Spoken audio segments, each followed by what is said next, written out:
This recipe is like a twist on greens and beans using spinach instead of escarole.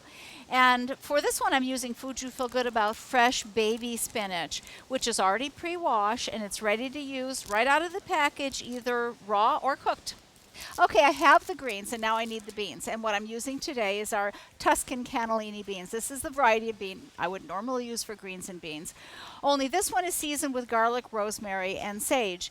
Now, the thing about this is when you use these, don't rinse them. Use all the liquid that's in the can because they have all that seasoning inside there. You don't want to wash that away. I'm using this organic vegetable broth, which makes this recipe vegetarian.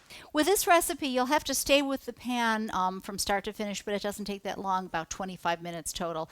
I already have my 2 tablespoons of olive oil in this pan. I have it heated on medium. So to that, I'm adding 1 onion that's been chopped up. And I'm going to cook this, stirring frequently for about 3 or 4 minutes until it's golden brown.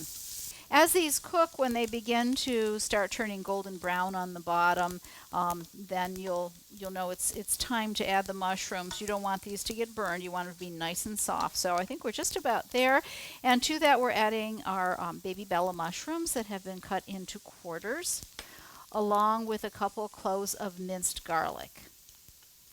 And stay with the pan, continue to stir, and cook about another 5 minutes. As the mushrooms cook over medium heat, they'll release their liquid, their moisture, and that will evaporate as you're stirring that.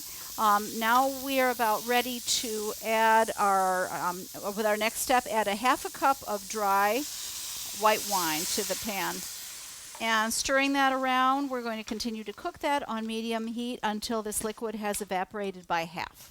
That looks like it's reduced by about half now, so I will add our 1/2 cup of broth to that, along with both cans of beans, along with their liquid inside the beans.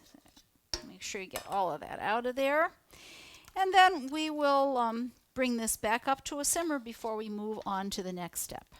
All right, that's up to a simmer. You may have to adjust the heat and raise it up a little bit to bring it to a simmer, but once it is, we can turn that back down to medium.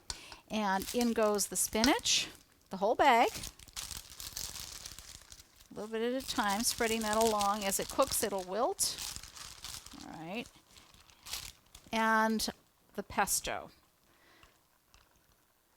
So stir that up and stir it around until the spinach is completely wilted, a few minutes. And for the finishing touch, I'm sprinkling this with some grated Parmigiano Reggiano cheese, and you can put it right in the braising pan, or you can sprinkle it over your individual servings like this.